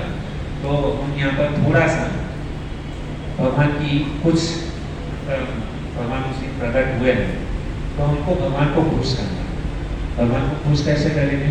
तो उस दिन सुबह को मंगला आरती जाएंगे, हरिनाम जप करेंगे, भगवान की कथा ज़्यादा से ज़्यादा सुनेंगे, है ना। और बाद में शाम को भगवान का अभिषेक करेंगे और बहुत ही सुंदर भगवान की क्या करेंगे सेवा करेंगे। इस प्रकार से हम क्या करेंगे पूरा दिन जो है ना जन्माष्टमी का बिताएंगे। उससे क्या होगा? भगवान जो है ना खुश होगा। भगवान को यदि खुश करना है ना तो भगवान की कथा को सुनना चाहिए। भगवान की कथा को सुन करके भगवान जितने खुश होते हैं ना उतना बाकी सब कार्य करने से खुश नहीं होते। तो भक्तों एक बहुत ही सुंदर एक घटना है। जैसे महाभारत के अंदर एक कथा आती है जहाँ पर भीष्म पितामह जो है ना वो कहते हैं, महाभारत के अंदर अनुशासन पर्व में भीष्म पितामह एक बहुत ही सुंदर बात करते हैं। क्या बात करते हैं कि यदि 12 साल तक लगातार कोई भी कार्य किया जाए, 12 साल तक लगातार कोई भी एक कार्य यदि हम किया जाए तो वह जो है ना कार्य सिद्ध हो जाता है। उस व्यक्ति को उस कार्य के अंदर क्या हो जाती है? सिद्धि मिल जाती है। किसने कहा? भीष्म पितामह। कितने साल तक? 12 साल तक। यदि आपको कोई भी कार्य के अंदर सिद्धि हासिल करनी है ना तो 12 साल तक लगातार उस कार्य को करो, आप उसमें सिद्ध हो जाओगे, कोई भी कार्य चाहे। तो इस बात को जो है ना एक व्यक्ति ने जो है ना एक बेचारा मतलब कृष्णदास करके भगत हुए। तो कृष्णदास करके जो भगत हुए ना उसने इस बात को सुन लिया कि भीष्म पितामह ने किसी साधु संत महात्मा ने कहा था इस बात को, और उसको कृष्णदास करके जो व्यक्ति जो था ना वृंदावन के गोकुल के अंदर रहते थे, उसने प्रवचन के अंदर सुन लिया कि 12 साल तक यदि कोई भी कार्य किया जाए तो उसमें क्या हो जाती है? सिद्धि हासिल हो जाती है। तो उसने क्या किया, वो जो कृष्णदास करके जो भगत जो थे ना गोकुल में रहते थे, उसने क्या सोचा कि मैं कृष्ण के लिए, मेरे कन्हैया के लिए मैं प्रत्येक दिन 12 साल तक क्या करूंगा? भगवान के लिए हार बनाऊंगा, फूलों का हार बनाऊंगा और प्रत्येक दिन भगवान को क्या करूंगा? भगवान को अर्पित करूंगा। उसने ठान लिया कि मैं 12 साल तक जो है ये कार्य करूंगा। तो प्रत्येक दिन वो क्या करने लगा? भगवान के पास में जाके फूलों की माला बनाता था और भगवान को क्या करता था? अर्पित करता था। लेकिन जिस दिन इसने यह कार्य करना चालू किया ना उस दिन उसने भगवान से कहा, क्या कहा? कि मैं 12 साल तक जो है ना आपको ये पुष्पों की माला में जो है ना आपको अर्पित करूंगा, लेकिन 13वां साल का पहला दिन जब ये आएगा ना तो उस दिन जो है ना आपको मेरे घर पे जो है ना आना है। क्या बोल दिया? कि 13वें साल में पहले दिन जो है ना आपको जो है ना मेरे घर पे आना है और मेरे हाथों से आपको मेरे घर पे जो है ना मैं मेरे हाथों से आपको क्या करूँगा, पुष्प की माला पहनाऊंगा। इतना उसने क्या किया था, डील भगवान से कर लिया, भगवान से शरत रख ली। तो ये व्यक्ति क्या करता था, कृष्णदास जो है ना बहुत ही प्रेमी भगत है भगवान के, और भगवान जो है ना प्रेमी भक्तों को ही मिलते हैं।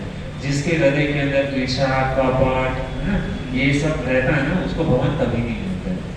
तो ये जो बेचारा जो कृष्णदास जो था ना प्रत्येक दिन इसी भाव के अनुसार जाता था, भगवान की रोज पुष्पों की माला बनाता था और भगवान को अर्पित करता था। और रोज है ना एक एक दिन काउंट करता था, 1 दिन 2 दिन 3 दिन, 1 महीना हो गया, 2 महीना हो गया, 6 महीना हो गया, 1 साल हो गया, 2 साल हो गया, 3 साल 4 साल, रोज भगवान को काउंट करके गिनाता था कि अभी मतलब कितना है, 2 साल बचे, अभी 1 साल बचा, अभी 1 साल 6 महीना बाकी है, 3 महीना बाकी है, 2 महीना बाकी रहा। ऐसा करते करते जो है ना 12 साल कंप्लीट हो गया। आखिरी दिन था और आखिरी दिन वो कृष्णदास जो है ना वही उत्साह के साथ में, जो पहले दिन उत्साह के साथ में भगवान को माला पहना, उसी उत्साह के साथ में ये कृष्णदास ने भगवान को अंतिम माला, 12 साल का अंतिम दिवस जो था ना, उसने बहुत ही सुंदर भगवान को गोकुल के अंदर जो है ना नंदलाला को क्या किया, पुष्पों की माला पहनाई। और इतना चेहरे के ऊपर चमक थी और भगवान से उसने कहा अभी आज 12 साल खत्म हुआ, अभी कल आपको जो है ना हमारी कुटिया में आपको आना है, यदि आप मेरी कुटिया में नहीं आए तो कल से मैं आपके मंदिर में नहीं आऊंगा। इतना कह करके यह जो कृष्णदास जो है ना वापस अपने घर पे जो है ना आ गए। और पूरा रात, क्योंकि उसको पता है कि कल मेरे घर पे क्या है, साक्षात भगवान जो है ना नंदलाला है ना कन्हैया मेरे घर पे जो है ना आने वाला है। इसका दिल इतना मतलब दिल से मतलब इतना खुश था भक्तों। और उसने क्या किया, पूरी रात जप करके, बेचारा बूढ़ा व्यक्ति है, और पूरी रात जप करके भगवान के लिए कचौरी, गुलाब जामुन, रसगुल्ला, छोले भटूरे, पूरी, मालपुआ, बासुंदी, क्या क्या बनाया उसने। पूरा 56 भोग जो है ना उसने रात को जप करके पूरा 56 भोग बनाया और पूरा 56 भोग करके रेडी करके गए। सुबह हुई, सोचने लगा भगवान अभी आएंगे, अभी आएंगे, अभी आएंगे, अभी आएंगे, ऐसा करके राह देखने लगा। पूरा 56 भोग उसके मतलब के आँख के सामने हैं। वो सोच रहा है कि मैं भगवान को पहले गुलाब जामुन खिलाऊंगा, बाद में सोचता है मैं भगवान को पहले रसगुल्ला खिलाऊंगा, नहीं भगवान को पहले मालपुआ खिलाऊंगा। इस प्रकार से कई सारे मतलब विचार जो है ना उसके मन में चल रहे हैं। सुबह के 9 बजे, दोपहर के 12 बजे, 1 बजा, 2 बजा, शाम को 4 बजे, शाम को 6 बजे, ऐसा करते करते पूरा समय बीत गया, संध्या काल हो गया, भगवान आए नहीं। अभी ये जो कृष्णदास है ना धीरे धीरे इसका धैर्य जो है ना वो खत्म हो गया। अभी ये जो कृष्णदास है ना बेचारे उदास हो गए, वो इतना मायूस छोटा सा मुंह बना करके रोने जैसी अवस्था में हो गई कि भगवान आए। फिर भी एक आशा थी कि बस सूरज डूबने वाला है, शायद अभी आ जाए, लेकिन भगवान कृष्ण आए नहीं। अभी धीरे धीरे, मैंने बोला ना शरीर का टेम्परेचर तो ठीक है लेकिन उसका दिमाग का टेम्परेचर बढ़ने लगा। अभी धीरे धीरे कृष्णदास एकदम क्रोधित हो गए, बहुत ही गुस्सा आ गया, कृष्ण नारायण गाली देने लगे। अभी तो कृष्ण को बहुत ही गुस्सा आया और गुस्से में उन्होंने क्या किया, ये कृष्ण जो है बड़ा ही निष्ठुर है और उसने क्या किया कि जितना भी 56 भोग उसने जो बनाया था ना कन्हैया के लिए, सारा का सारा 56 भोग जमा किया और एक पोटली बनाई, एक कपड़े के अंदर सारा 56 भोग जो है ना उसको एक पोटली में बांध करके जो है ना, यहाँ पे वो गोकुल में नंदगांव में वहाँ पे जाते थे ना, वहाँ पे मंदिर के पास में गए। रात का समय हो गया था है ना, और सब लोग तो रात के समय सो जाते हैं। और ये जो कृष्णदास होते हैं ना इतना गुस्सा है ना कि वहाँ पे नंदगांव के पास में मतलब जा करके भगवान को चिल्लाने लगे। ये भगवान जो है ना कृष्ण है ही नहीं, केवल ये कृष्ण पत्थर की मूर्ति है, निष्ठुर है और कभी मतलब अपना वादा पूरा नहीं करता है। इस तरीके से भगवान को न जाने कितना इतनी गालियां बक दी, इतना चिल्लाने लगा और जोर जोर से भगवान को धमकी देने लगा, आज के बाद में कभी तुम्हारे द्वार पर नहीं आऊंगा। हाँ, और इतना चिल्लाया और उतने में जिस प्रकार से ये जो कृष्णदास भगवान को जो गाली दी है ना, उसके बाद में क्या हुआ भक्तों कि वहां से एक बालक, एक छोटा सा बालक बहुत सारी मतलब गैये को लेकर के जो है ना वहां पर आया। अभी हुआ क्या कि इतनी सारी गैया जो थी ना आगे आगे चल रही थी। अभी वहां पे वो जो लड़का जो था ना छोटा सा मासूम सा, वो चिल्ला रहा था, हटो हटो हटो, साइड में हटो, साइड में हटो, जगा दो जगा दो जगा दो। इस तरीके से चिल्ला रहा था और ये साधु वहां पे खड़े थे। धीरे धीरे वो लड़का नजदीक आया और वो कृष्णदास को कहने लगे, तुमको सुनाई नहीं देता क्या? इतनी सारी गैया यहाँ पे आ रही हैं, गलती से तुमको लग गया, धक्का दे देगी, गिर जाओगे तुमको पता नहीं चलता, हटो साइड में हटो, साइड में हटो। तो इतना जब कहा ना तो ये कृष्णदास उस लड़के की ओर देखने लगा और कृष्णदास साइड में हो गए। और बाद में ये लड़के ने देखा कि उसके हाथ में कुछ तो मतलब पोटली है और उसमें से कुछ तो सुगंध आ रही थी। अभी वो जो बच्चा जो था ना, लड़का जो था ना, उसने कृष्णदास को कहा कि तुम्हारी ये जो पोटली जो है ना उसमें से बहुत ही सुगंध आ रही है, क्या है इसके अंदर? तो उसने कहा कि तुमको क्या लेना देना? तो उसने कहा कि मुझे जोर से भूख लगी है करके। तो उसने कहा कि अच्छा तुमको भूख लगी है, तो उसने कहा कि तुम बाबा तुम भी खा लो, तुम्हारे पास में इतना स्वादिष्ट सा भोजन है, तुम खाते क्यों नहीं है? नहीं खाना है मुझे, ऐसा जोर से बच्चे को कह दिया, है ना। तो उसने कहा कि आप साइड में हो जाओ, है ना, जब तक ये जा रही है तब तक तुम थोड़ा सा भोजन ले लो। उसने कहा नहीं खाना है। बच्चे ने कहा देखो मुझे बहुत जोर से भूख लगी है, क्या तुम मुझे खिलाओगे? तो उसने तुरंत ही क्या किया, ऐसे भी वो फेंकने वाला था, है ना, छप्पन को। उसने क्या किया, वो पोटली खोली और बच्चे के सामने रख दी, खा लो। उस समय वो बच्चा कहता है, बालक कहता है, मैं कैसे खाऊं, मेरे हाथ तो पूरे गोबर वाले हैं। तो उसने कहा कि तुम मुझे खिलाओगे? तो बाबा ने मतलब उसकी जो बात को सुन करके दया आ गई उसकी, कि छोटा सा बालक है और गैये मतलब चरा रहा है और हाथ जो है ना उसकी गोबर से लटपट है। तो वो बाबा ने क्या किया, उसको साइड में एक बुक्स के नीचे उसको बिठाया और बाबा क्या करने लगे, वो छोटा सा जो बालक जो है ना, वो बालक को क्या करने लगे, अपने हाथों से जो है ना उसको खिलाने लगे। एक कवर खिलाया, 2 कवर खिलाया। बाद में वो कवर में से जो है बाबा को भी सुबह से बहुत जोर से भूख लगी थी और बाबा क्या करते थे, एक निवाला वो खुद खाते थे, एक निवाला उस बच्चे को खिलाते थे। बाद में क्या हुआ कि जैसे ही वो बालक ने एक निवाला खाया, 2 निवाला खाया, 3 निवाला खाया और जैसे वो बालक ने मतलब 3 निवाला खाया ना, तो उसकी आंखें जो है ना, बालक की आंखें लाल लाल जैसी हो गई। बाद में वो जो कृष्णदास जो थे ना, वो बालक को पूछने लगे, हे बालक, और धीरे धीरे क्या होगा, आंख जैसे लाल हो गई ना, तो वो बालक की आंखों से जो है ना अश्रुधारा बहने लगा, वो बेचारा बालक रोने लगा। तो कृष्णदास कहते हैं, अभी मैंने तुमको खाना तो दिया ना, अभी क्यों रो रहे हो? तुमको भूख लगी थी ना, तो मैं अभी तुमको खाना दे रहा हूँ ना, क्यों रो रहे हो? अभी क्या प्रॉब्लम है अभी? तो उस समय वो जो बालक जो था ना, बालक जो ना बोलने लगा कि हे कृष्णदास, आज तुम मुझे माला नहीं पहनाओगे क्या? क्या बालक ने कहा, तुमने आज मुझे माला नहीं पहनाई ना, इसके लिए मैं रो रहा हूँ। तो वो जो कृष्णदास होते हैं ना, वो कृष्णदास जो है ना, ये बालक को पूछने लगे, तुम कौन है?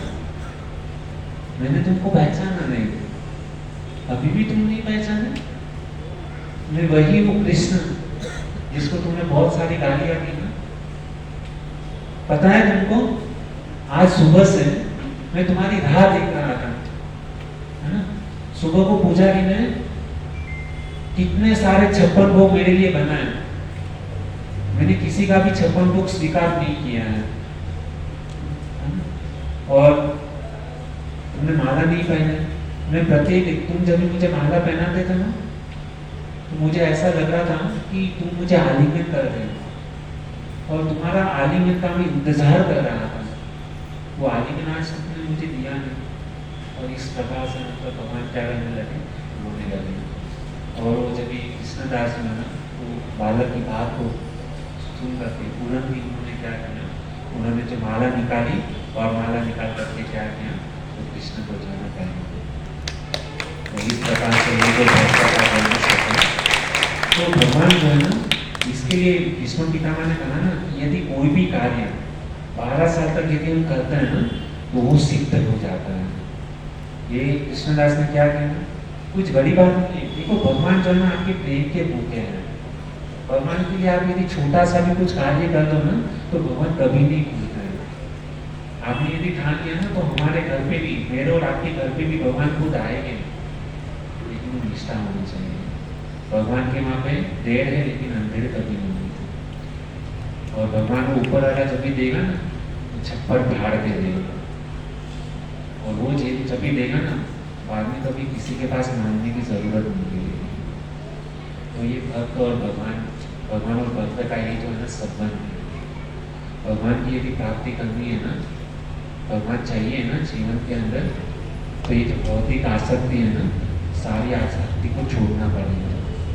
कृष्णदास ने अपना संपूर्ण जीवन जो है ना कन्हैया को दे दिया।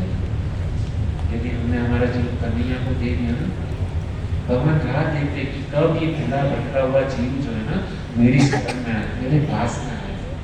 भगवान प्रेम के भूखे हैं। जन्माष्टमी है ना, जन्माष्टमी के दिन यदि हम मंदिर में नहीं जाएंगे ना, भगवान हमारी राह देख करके खड़े हैं वहाँ पर, ये जीव कभी मेरे पास में आएगा, ये जीव मेरे पास में अभी तक आया नहीं, क्यों नहीं आया। और भगवान जो है ना, आपने देखा कभी भगवान को बैठे हुए, भगवान हमेशा जो है ना बंसी बजा करके 2400 घंटा हमेशा के लिए जो है ना खड़े रहते हैं। हम थक जाते तो हम बैठ जाते हैं, लेकिन भगवान खड़े खड़े अपने भक्तों की, प्रेमी भक्तों की राह देखते हैं कि कब ये जीव जो है ना मेरी शरण में आए। क्योंकि हम इस संसार में दुखी है, भगवान को भी अपना जो दुख जो है ना वो देखा नहीं जाता। माता पिता होते हैं, उसका लड़का जब भी दुखी होता है ना, तो दुख उससे सहन नहीं होता है, तुरंत उसकी सारी मनोकामना पूर्ण करते हैं। ये तो अखिल ब्रह्मांड के नायक क्या उसको पता नहीं कि हमारा ये जीव को क्या मतलब अपेक्षा है, क्या चाहिए, क्या वो कभी हमको भूखा रखेंगे, कभी नहीं रखेंगे। कृष्णदास भूखे थे ना, आ रहे ना उसकी इच्छा पूर्ण करने के लिए, थोड़ा सा धैर्य रखना पड़ेगा। भगवान परीक्षा लेके हमारी, लेकिन वो जो परीक्षा लेते हैं ना, उसमें कभी हटना नहीं है।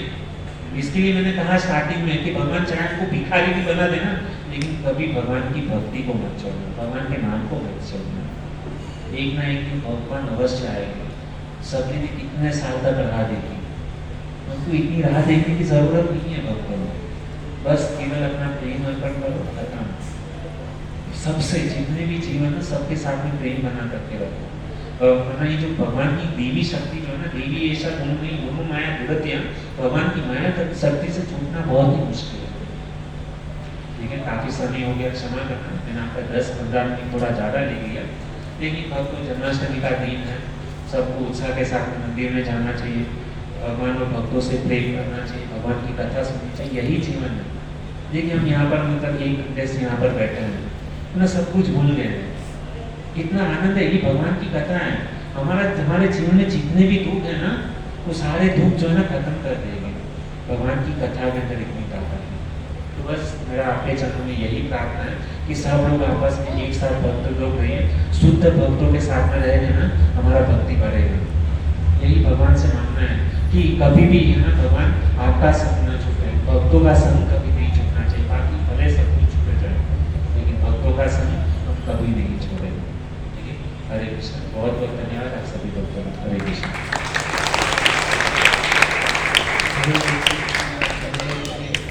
कृष्ण कृष्ण हरे हरे, हरे राम राम राम हरे हरे। अंतर्राष्ट्रीय कृष्णा भावनामृत संघ केरल की ओर से प्रसारित ये हर बुधवार के प्रोग्राम में आई हुए भक्तों का हार्दिक स्वागतम, अभिनंदन, वेलकम। तो हमारा बड़ा सौभाग्य है कि बुधवार का जो प्रोग्राम हो रहा है, इसमें गुरुजी अपना तन मन धन इतना सरलता से हमको समय दे रहे हैं।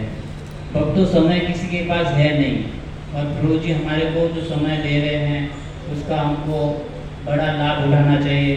और गुरुजी ने बताया है कि हमको भक्ति छोड़ के नहीं जाना है, तो हमको तो नहीं जाना है, जहाँ तक ना कुछ भक्ति हो जाए तो भी हमको भजन करते ही रहना है। दूसरी बात, जो हमारे जो साथ में आ रहे हैं, जो एक दिन नहीं आया है, उसका भी हमको ध्यान रखना है कि क्यों नहीं आ रहे हैं, उनका हमको सपोर्ट करना है कि वो भी हर प्रोग्राम में आए। नहीं आ रहा है तो उनको फ़ोन कीजिए, उनको बुलाइए, कुछ प्रॉब्लम होगा तो हमको उनको समझाइए। तो ऐसा कोई एक भक्त ये प्रोग्राम से अलग नहीं होना चाहिए, और हो सके तो और एक दो भक्तों को लेके आइए, उनको भी हमारा थोड़ा संग मिले। तो प्रभु जी ने बहुत अच्छा 3 गुणों के बारे में बताया, सत्वगुण, रजोगुण, तमोगुण।